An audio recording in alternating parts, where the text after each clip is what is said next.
particular, were steeped in sage and onion to the eyebrows. But now, the plates being changed by Miss Belinda, Mrs. Cratchit left the room alone, too nervous to bear witness, to take the pudding up and bring it in. Suppose it should not be done enough.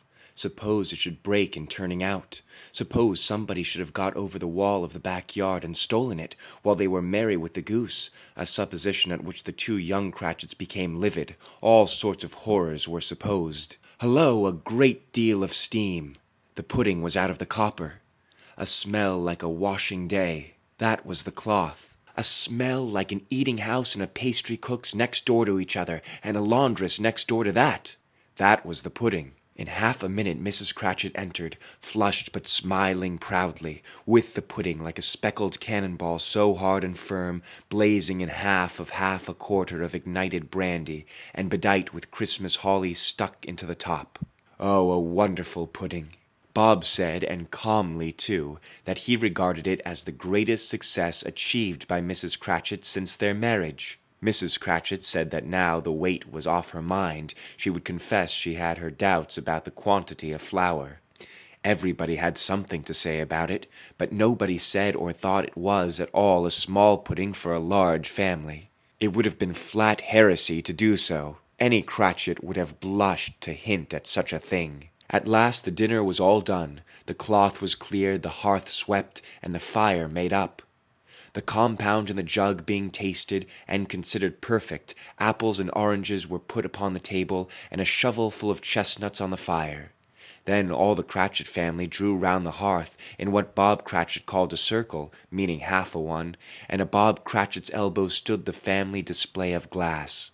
2 tumblers and a custard cup without a handle.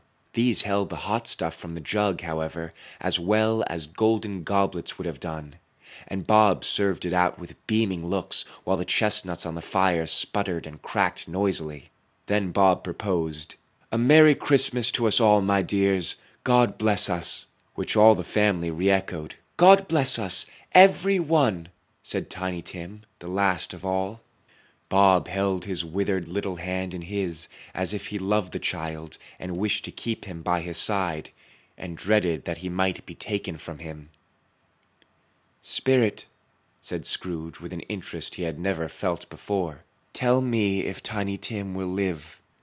"I see a vacant seat," replied the ghost, "in the poor chimney corner, and a crutch without an owner, carefully preserved. If these shadows remain unaltered by the future, the child will die." "No, no," said Scrooge. "Oh, no, kind spirit, say he will be spared." "If these shadows remain unaltered by the future, none other of my race," returned the ghost, "will find him here. What then? If he be like to die, he had better do it, and decrease the surplus population." Scrooge hung his head to hear his own words quoted by the spirit, and was overcome with penitence and grief. "Man," said the ghost, "if man you be in heart, not adamant, forbear that wicked cant until you have discovered what the surplus is, and where it is. Will you decide what men shall live, what men shall die? It may be that in the sight of heaven you are more worthless and let fit to live than millions like this poor man's child. O God, to hear the insect on the leaf pronouncing on the too much life among his hungry brothers in the dust!" Scrooge bent before the ghost's rebuke, and trembling cast his eyes upon the ground. But he raised them speedily on hearing his own name. "Mr. Scrooge," said Bob, "I'll give you Mr. Scrooge, the founder of the feast." "The founder of the feast, indeed!" cried Mrs. Cratchit, reddening. "I wish I had him here. I'd give him a good piece of my mind to feast upon, and I'd hope he'd have a good appetite for it." "My dear," said Bob, "the children, Christmas Day." "It should be Christmas Day, I am sure," said she, "on which one drinks the health of such an odious, stingy, hard, unfeeling man as Mr. Scrooge. You know he is, Robert. Nobody knows it better than you do, poor fellow." "My dear," was Bob's mild answer, "Christmas Day." "I'll drink his health for your sake and the day's," said Mrs. Cratchit. "Not for his. Long life to him. A Merry Christmas and a Happy New Year. He'll be very merry and very happy, I have no doubt." The children drank the toast after her. It was the first of their proceedings which had no heartiness in it. Tiny Tim drank it last of all, but he didn't care 2 pence for it.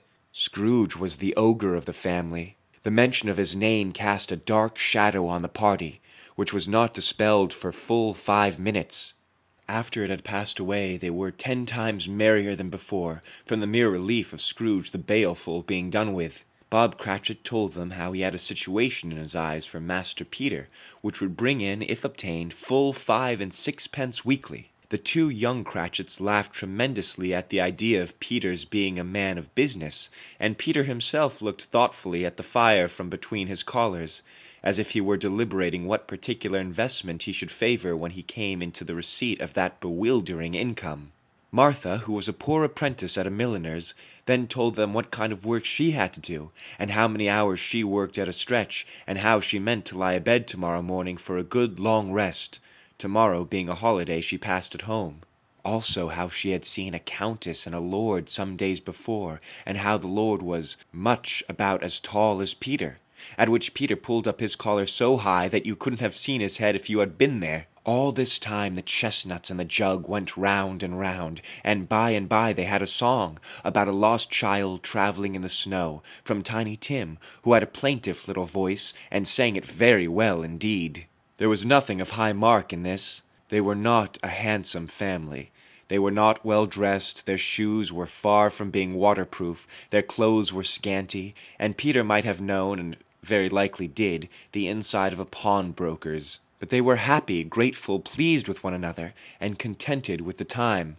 And when they faded and looked happier yet in the bright sprinklings of the spirit's torch at parting, Scrooge had his eye upon them, and especially on Tiny Tim, until the last. By this time it was getting dark and snowing pretty heavily, and as Scrooge and the spirit went along the streets, the brightness of the roaring fires in kitchen parlors and all sorts of rooms was wonderful. Here the flickering of the blaze showed preparations for a cozy dinner, with hot plates baking through and through before the fire, and deep red curtains ready to be drawn to shut out cold and darkness. There all the children of the house were running out and into the snow to meet their married sisters, brothers, cousins, uncles, aunts, and be the first to greet them. Here again were shadows on the window blind of guests assembling, and there a group of handsome girls, all hooded and fur-booted, and all chatting at once, tripped lightly off to some near neighbor's house, where, woe upon the single man who saw them enter, artful witches, well they knew it, in a glow. But if you had judged from the numbers of people on their way to friendly gatherings, you might have thought that no one was at home to give them welcome when they got there, instead of every house expecting company, and piling up its fire half chimneys high. Blessings on it! How the ghost exalted! How it bared its breadth of breast, and opened its capacious palm, and floated on outpouring with a generous hand its bright and harmless mirth on everything within its reach. The very lamplight who ran on before, dotting the dusky street with specks of light, and who was dressed to spend the evening somewhere, laughed out loudly as the spirit passed, though little kens the lamplighter that he had any company but Christmas.